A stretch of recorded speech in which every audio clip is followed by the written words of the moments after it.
Are your feet cold in your bast shoes?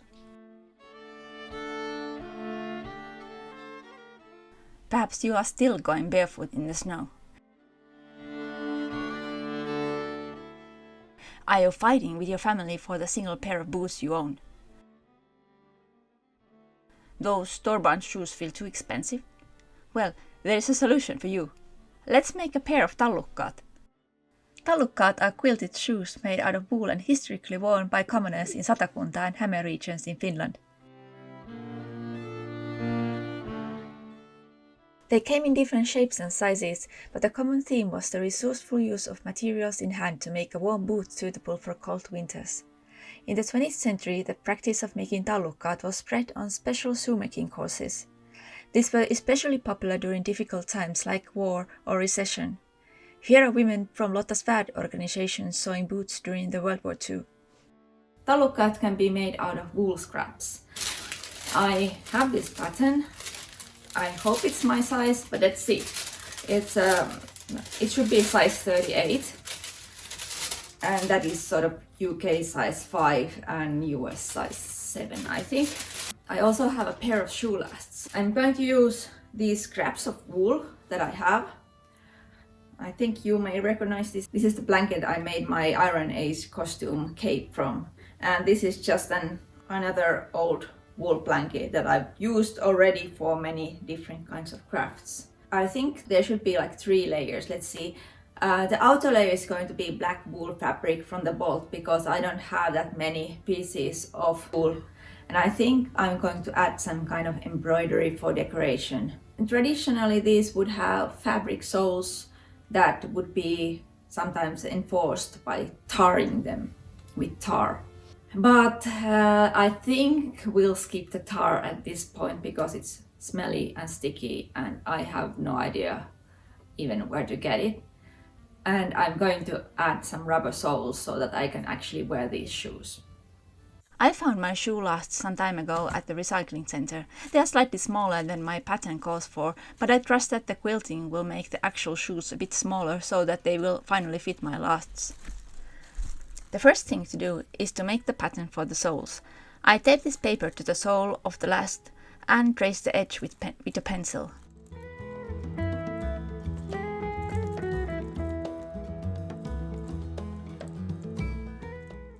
For the outer sole, I'll add 3 mm extra to the sides and 6 mm to the toe and heel parts.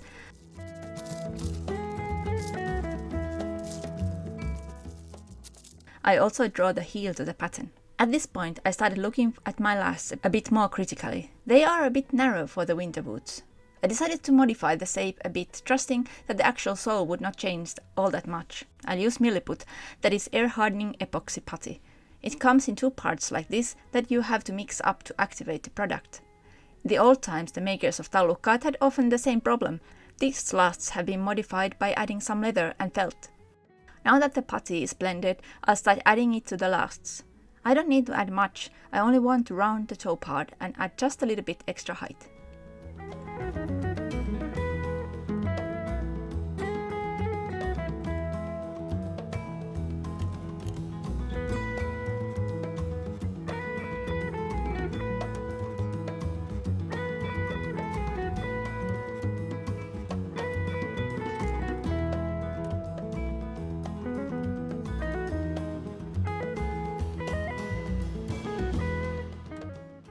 While the body dries, I can make the uppers. I first cut the outer part out of wool. I'll add about 1 cm seam allowances, except at the sole edge where I add 3 cm. I'll also need a tongue for the both shoes.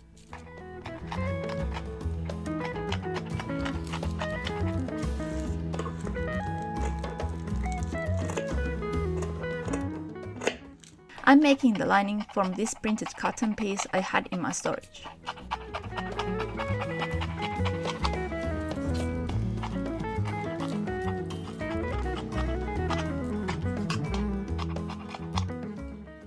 The interlining wool pieces are cut without seam allowances, but how many do you need? Here I'm testing out the thickness of the shoe with just 2 layers of wool in between. It definitely feels flimsy like this. So what if I added 1 layer of this pink wool blanket?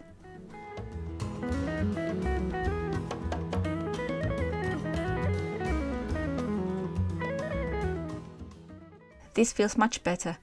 So let's cut the pink interlining pieces.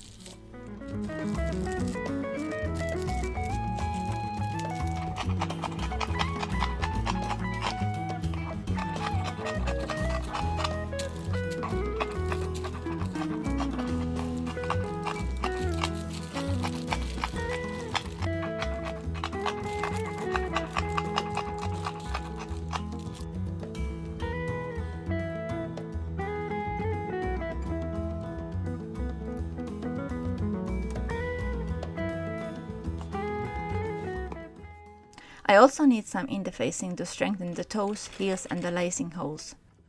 For that I'm using sturdy linen. To add more strength, I'm stitching through the toe and heel pieces in a spiral.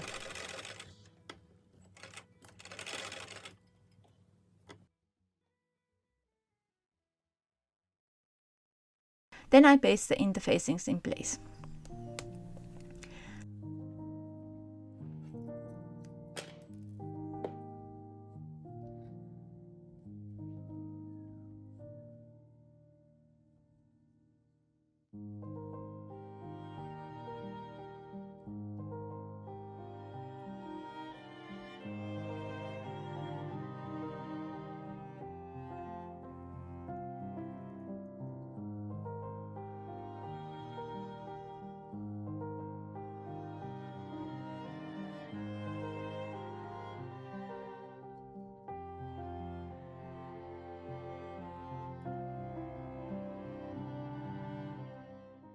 The 3 layers of wool are also basted in place to keep them from moving during the quilting process.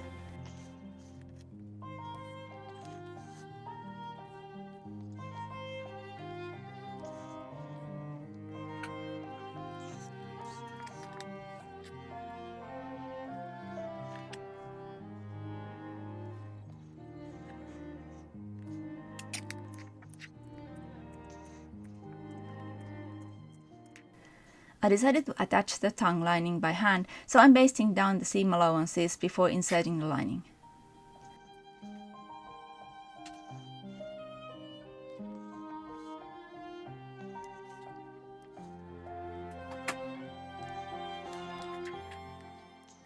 Now I can sew the outers together.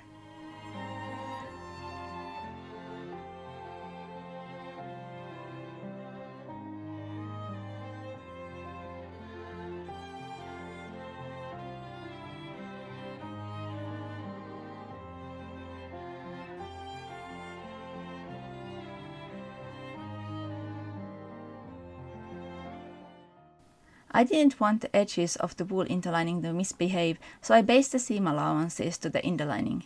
Here I wished I would have used slightly wider seam allowances, but finally this worked just fine. The lining is also stitched along the back seam.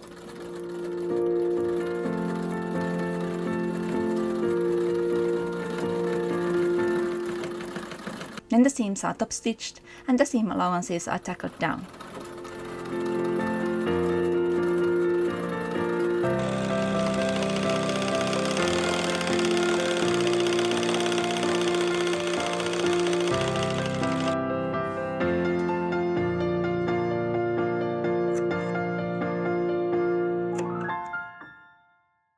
Next, I'm attaching the lining and the upper together.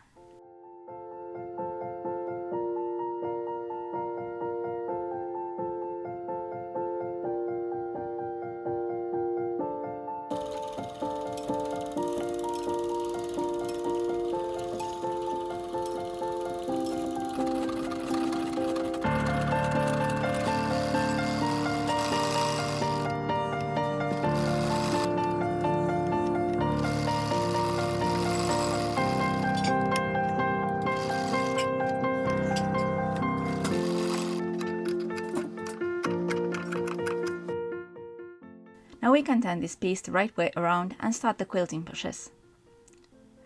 I already did the first row. Let's start with edge stitching around the upper edge. I'm using the presser foot edge as a guide here.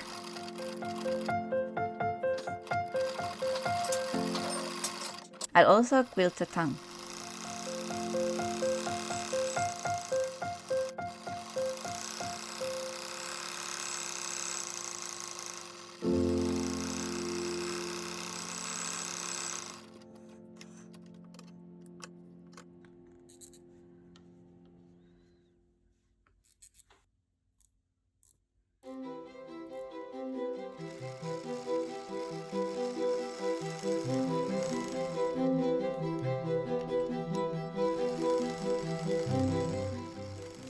I was positively surprised on how easy it was to quilt this many layers with my ferrule machine. Even with a modern machine, the layers underneath tend to stretch or move, but here all the layers stayed put.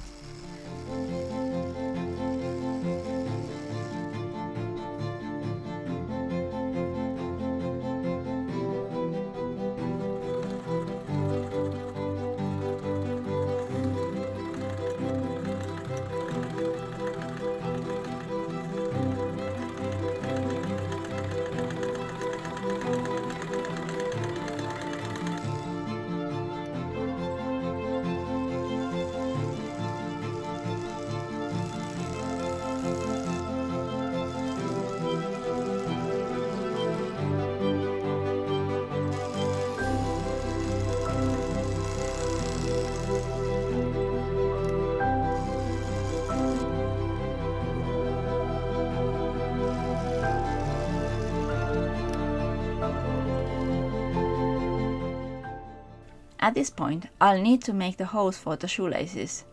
This was tricky because the edge was thick. I had to ask my husband to tighten the eyelets after my attempt left them slightly loose.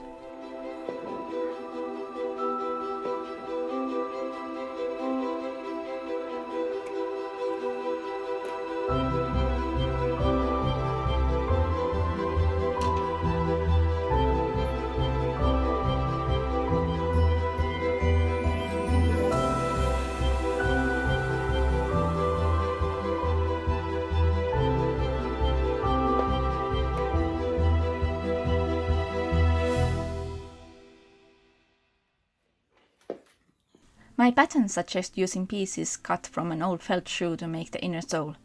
Well, the old felt shoes are not that easily available in my household, but I do have a huge sack of wool. I decided that I could as well felt my own shoe soles. I started by cutting the inner sole piece out of wool blanket. Then I add a layer of wool.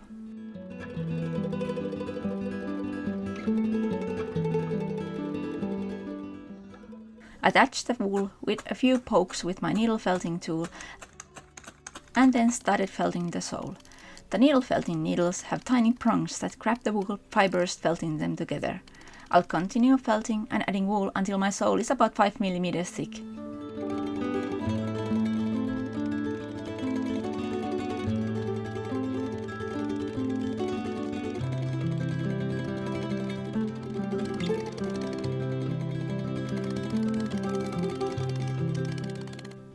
Before adding the inner sole, I'll still need to sew the toe together. This is done with a strong thread and a ladder stitch.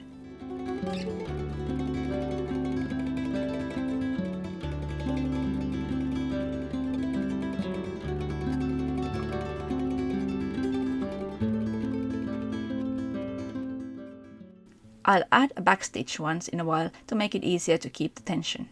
Now this is starting to look like a shoe. At this point, I should have attached the tongue, but I completely forgot. Luckily, I was able to add it later.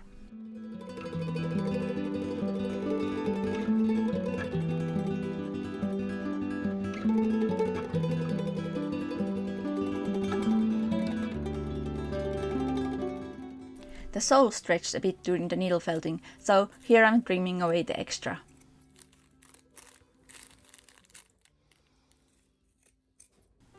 Now we can start the soling. First, I'll attach the inner sole to my last with a couple of nails.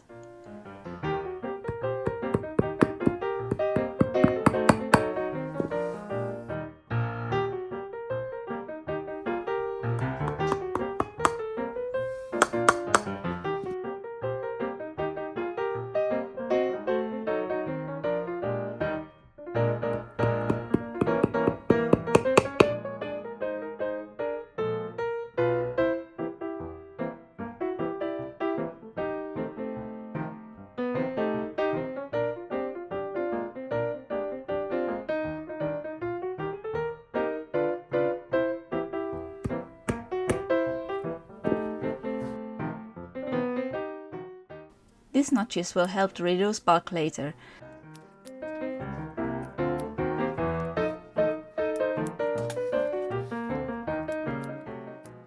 But first, let's sew the inner sole to the lining of the shoe. Here I'm using curved needle that makes this job easy.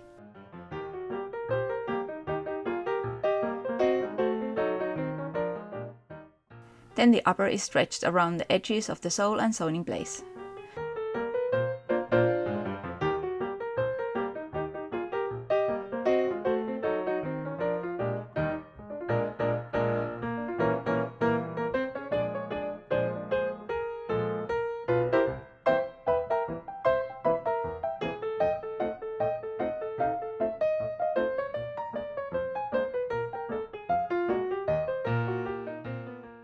It is important to remember to take the nails out before they are covered, otherwise the finished shoe will be stuck to the last. I'll fill the gap here with a piece of wool.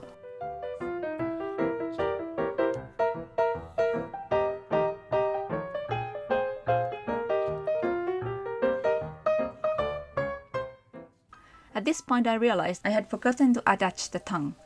Luckily my felted inner sole is flexible and I was still able to turn the shoe the wrong way around to attach the tongue at this point.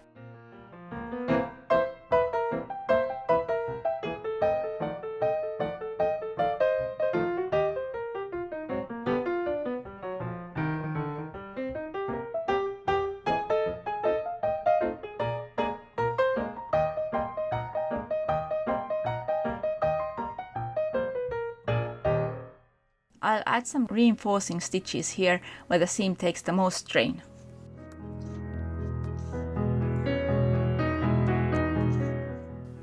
Then it's time to start making the sole. I cut the sole and the heel out of leather. I'm making the heel by stacking together 3 layers of leather.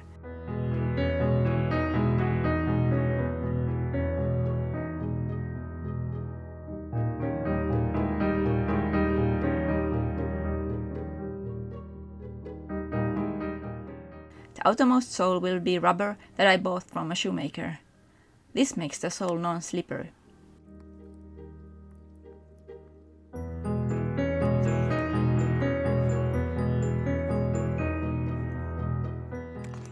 Before gluing on the sole, I'll press the sole wool flat and try to steam away all the irregularities.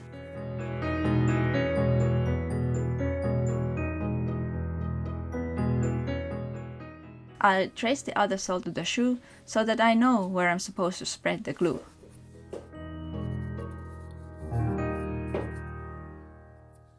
I'll slice the surface of both the sole rubber and the smooth leather pieces to help the glue stick to the surface better. I'm doing the gluing in the kitchen under the fan as the fumes are not really good for you.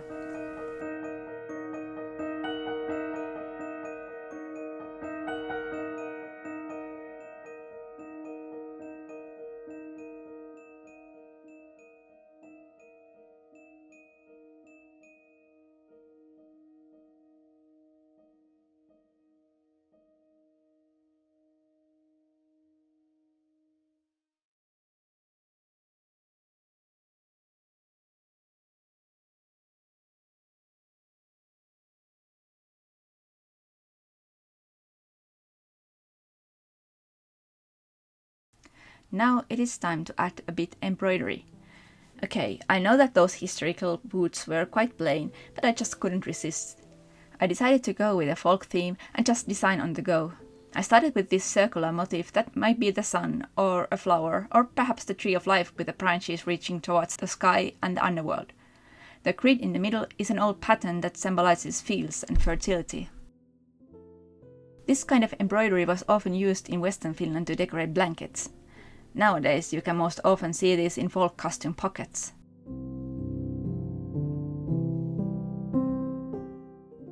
As I have my roots in North Karelia, I wanted to add some Karelia motifs as well. Chain stitch embroidery was common in Karelia as well, but what I find most fascinating are the depictions of Sun Goddess and the 2, often female riders that often frame her.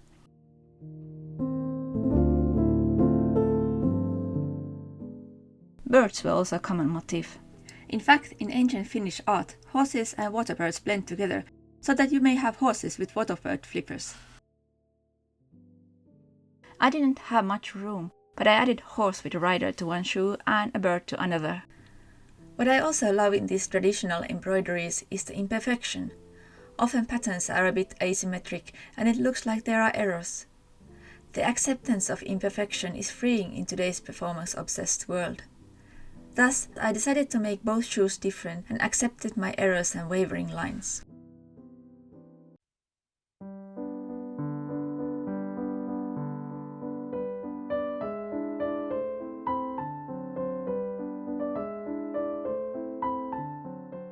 Here you can see the finished soles. I did some trimming and sanding and added edge paint to get this neat finish.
Thank you for watching. Please help me to grow this channel by clicking the like button and subscribing. That also helps you to see more videos you like. See you soon. Bye!